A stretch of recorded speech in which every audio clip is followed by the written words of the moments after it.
JP's in the audience. Say hi, JP. Hi, JP. We're just normal men.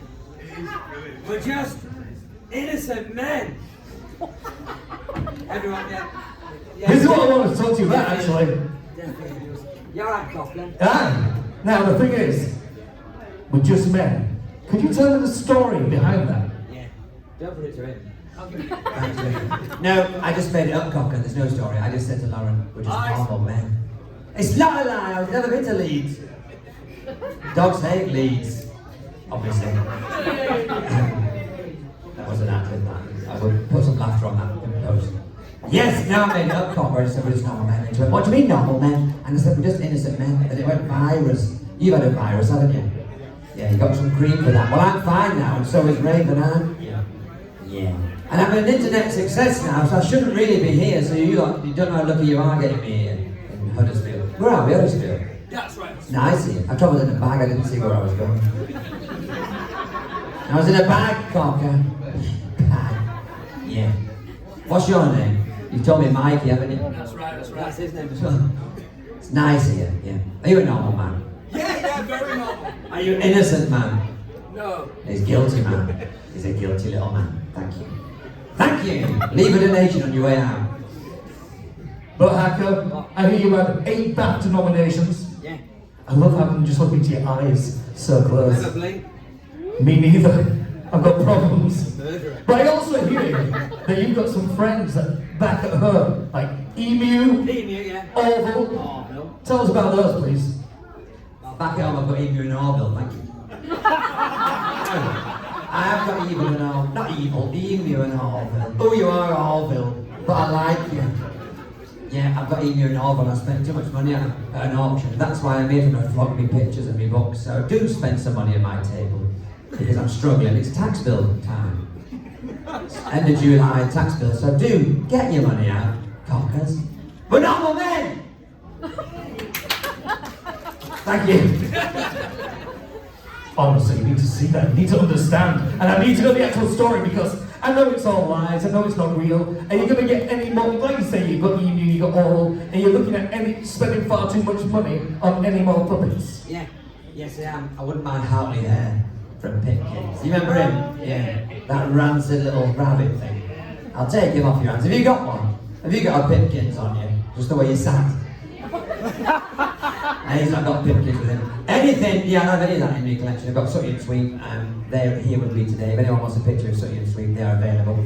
I've got Brian Sanford with me.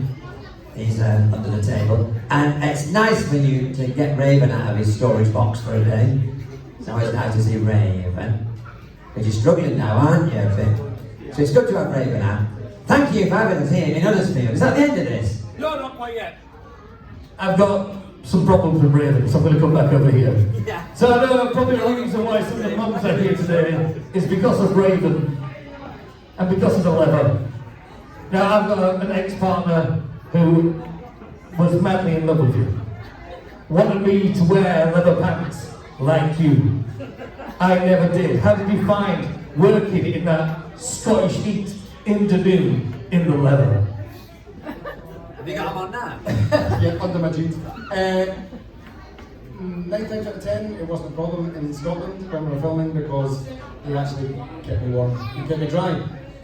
But when we went to India to film a series of Raven called Raven's Secret Temple, wearing leather and feathers in 40 plus degree heat was rather uncomfortable. But hey, I was able to drink as much Indian lager and eat as much curry as I liked, and I didn't put on a pound, so you know. Win-win, silver linings. But as regards to your relationship, or now former relationship, I can only apologise. There's a kind of, it's a bit like a kind of Ross from Friends situation as well, isn't it? Right, we'll move on. In fact, you know what? If we all just quietly turn around and leave, and we'll let him have a moment. He looks alright, you don't look upset anymore. Nah, I think I'm fine, I'm totally fine. But I want to throw it out to the floor. Does anybody have any questions they'd like to ask either of our guests up here? A show of hands. JP, yes, we've got a question down here. Get in. Who's your question for? Actually, what's your name and where you from? Don't mind. Don't mind. What's your question, buddy? For James, When you did Raven, any of the chance that you would want to do specifically, or was also together? That's really easy. The Way of the Warrior, the big gauntlet challenge at the end of every episode. That's the big one that everyone wants to have a go at. And I did once have a go at it off camera after hours, and the production crew absolutely annihilated me, and I didn't even make it halfway. But yeah, that was a big one. It's exciting, that Raven. Any more questions, JP? Any questions back there, buddy? Show of hands if you've got a question. The shy. Come and speak to us at our tables, it's all good. Yeah, they're going to be doing some photos that you can get done, get printed, get signed up straight here today. Go see them out there, desks. Can we have another big round of applause, please? Thank you. Well, stay around because I'm going to bring up another guest straight away. Mr. Brian Wheeler, Return of the Jedi, Harry Potter, The Never-Ending Story, and Huddersfield Comic-Con. Brian Wheeler, would you like to come on up, sir? Right now, right here with me. Sing a song. Come on, Gary.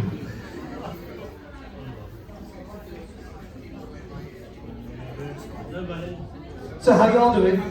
Good. Get some questions like. Don't make it awkward. Come and join me. I'll change my camera angle. I need to get the step in. Matt, come down here. I'll come down here. Ah, no. Stand up first. Stand up, sir. Notice the heights. Okay? Notice the height, right? Now we sit down. Who's short now? You. Yeah.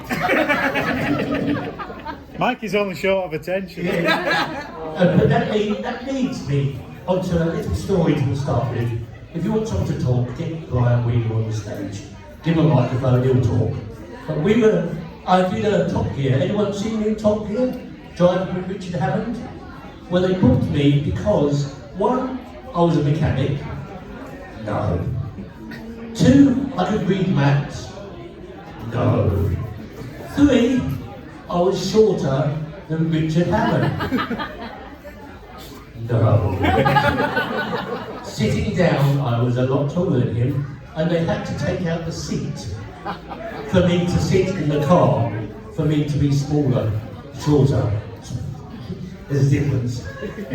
Shorter than Richard Hammond. So I sat on the floor all the time, which was sort of my bum. And then we got in the car. I'm going to talk, ain't I? Yeah, do it. Yeah. And when we got in the car, Richard looked at me and said, "So, you're the navigator?" I went, "Yep." He said, "You've got the maps?" "Yep." "Where do we go?"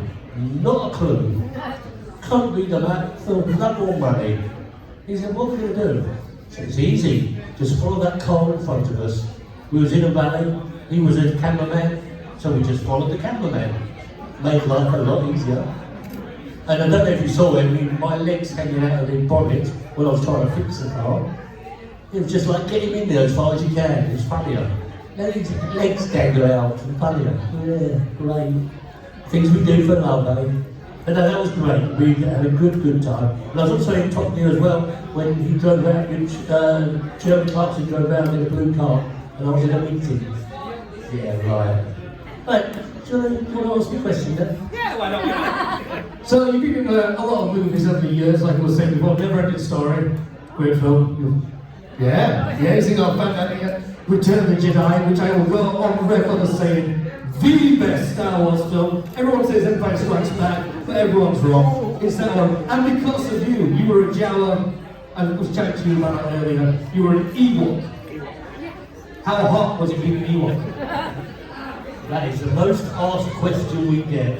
Other than, I do get the personal question, so how long have you been a dwarf? Think about it. About 4 foot 6. Yes, it was very hot. Was that the question? Yeah, why Yeah, but very hot. There was that thick of foam we had all the way around us. then a fur coat over the top of us, and then they put us 20 foot up in the air where we were, because they didn't have CGI as much then. So we were 20 foot up in the air, so it looked running in treetops. Then they made us run around. Then they put our heads on. Then they put all the spotlights on us, with making it just a little bit more hotter. And then, I don't know if you remember the end of the film, there was a bonfire where we had the party. And we had the bonfire going. So yes, it was nice and warm in there. Lost a bit of weight, lost a bit of hair. But the one thing about that bonfire is that our vision was very limited. We could only see like that. So you couldn't really see much what was going on. One of the Ewoks, dwarfs, whatever you want to call it, got thrown to the ground. And he got, why are you throwing to the ground? You're on fire. He didn't know he was on fire because there was so much padding and everything around him. He was alight. So then, just to get him out, they just threw him on the floor. So that was a bit hectic. And also, because we were so high up and we couldn't see, we had Ewok nets, which were like safety nets all the way around the village, just in case one of us slipped, it would catch us from falling 30 foot. Fortunately, nobody fell. There you go. You still have the costume? I don't have that costume, but somebody made me the Jawa costume. We took one Comic-Con, there was other cosplayers all dressed as Jawas, and I dressed up with them, and I walked through and everybody gave us a second glance. Then I sat at my table and unrevealed myself, only the hoods. So yeah, so I've still got my own costume now. Yeah. Now, we've probably got some Harry Potter fans in the house, right? Yeah, there's one. Come on down. Oh.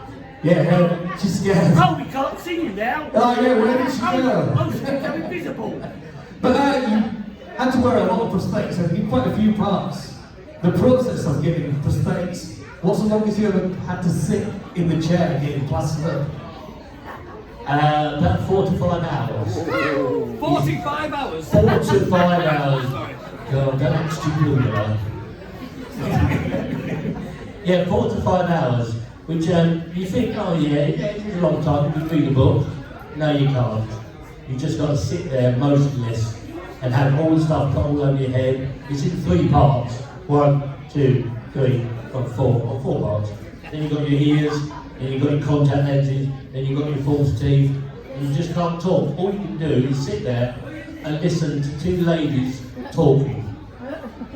Oh, what did you do last night? Oh, what did you do? And you can't even answer, you can't say shh, because you just got to sit there. That's why I've got a lot of patience. And also, talking about a lot of patience, a lot of things, is we had to have false teeth made for our mouths, obviously, and like fangs put in.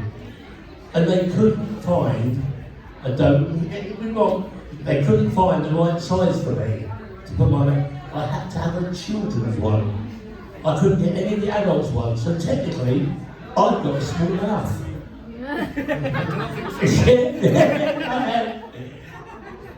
So I want to throw it out to you people. I know we've got a never-ending story fan here, so any questions in the room? Can we just put your hands in the air if you've got a question, I'll run out and see you. Harry Potter fan? Everyone's so shy today. How about you? Thanks for the microphone. Here you go, come on. I thought you were making me Right. I was in Never-Ending Story. I was in the Ivory Tower where Trey gets to go and fight the baddies, and I was a mushroom, a talking mushroom.